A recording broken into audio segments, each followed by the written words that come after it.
chunk shot, chunk shot, chunk shot. Are you tired of watching your divot travel further than the golf ball? Well, you've come to the right place, because today we're talking about three reasons you could be chunking your irons, but more importantly, I'm going to give you 3 ways to fix it. I'm PGA teaching professional Todd Kolb, Director of Instruction for ES Golf TV and the Sanford Power Golf Academy.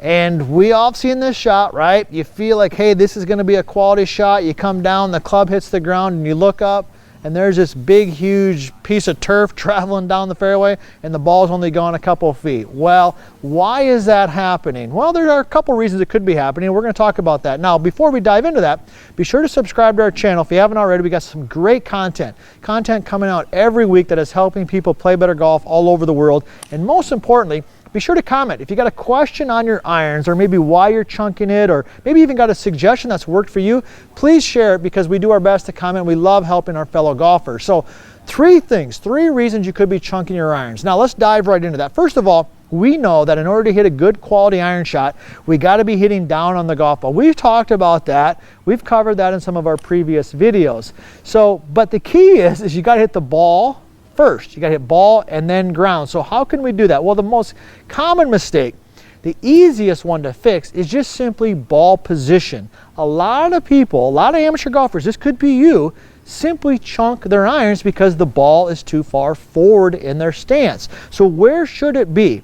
Well, here's what I like. I like the ball position for the irons to be basically in the center of the stance. Now, that's going to vary a little bit if we dive into the details, you know, for a wedge versus a 6-iron, but for most practical purposes, you want the ball basically in the center of your stance or slightly forward. So how can you find that? Well, if I'm set in here and I put my feet together, notice how I've got the ball right here. Golfers, notice how I got the ball right in the center. If I just take my lead foot and move it towards the target, and then I move my trail foot away from the target about equal distance, the ball is going to be pretty close to the center of my stance. Now, if you're topping it, you could have the ball way too far forward like this, and you're making this good golf swing, but you're just simply hitting the ground too far back behind the ball. So by simply getting our feet together, separate and separate, now the ball is more in the center of my stance, or just ever so slightly forward of center, which will allow me to hit slightly down on the ball and catch the ball first. So that would be suggestion number 1, is check your ball position. Now, tip number 2, all right, tip number 2 in terms of why we might be chunking our irons is weight shift. Weight shift. I like to call it pressure shift. We've done some great videos actually on weight shift. If you haven't already, I would certainly check those out. We've dived pretty deep because it's a big topic that I like to cover when I'm coaching my students, because we get some great results. So weight shift. Well, here's what you want to know.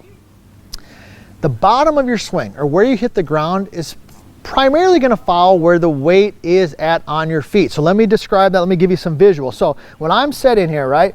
Now you know this already, okay? You know this already in this setup. I like a little bit more weight on the lead foot because we talk about unweighting. And at any rate, that's a separate video. We've done some great stuff. So we start a little left. So when I swing the club, if I get most of my weight on my right foot here at the top of my backswing, if my weight stays here, the bottom of my swing, all things being equal, is going to stay back here.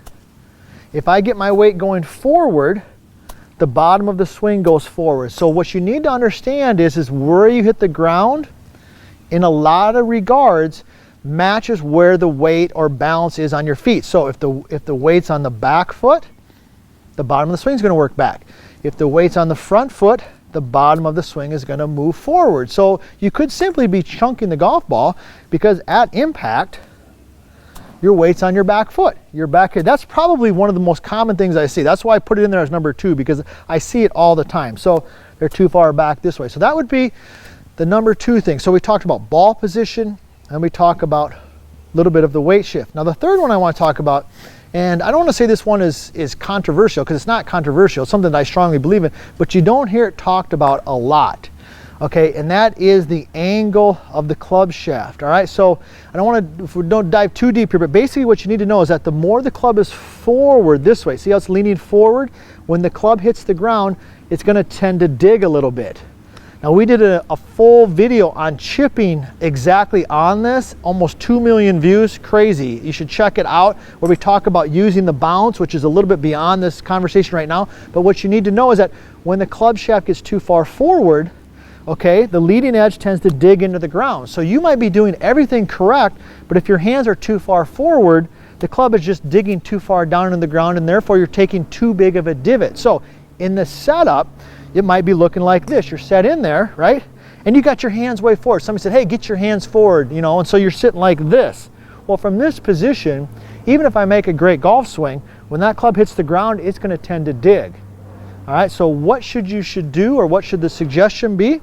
Well, when you're set in there, just make sure at the butt end of the club here points at your belt buckle. That's a good reference point. So notice the butt end of the club right here is pointing at my belt buckle. It's not pointing over here at the front of my left pocket, all right? So that would be the third reason why I see a lot of people chunk the golf balls. They simply have their hands too far forward. So next time we go to the golf course, here's what you're gonna do. It's pretty simple, right? And this is gonna guarantee we hit some quality golf shots. Number one is we're just gonna get our feet together. Okay, we're gonna go ahead and separate and separate.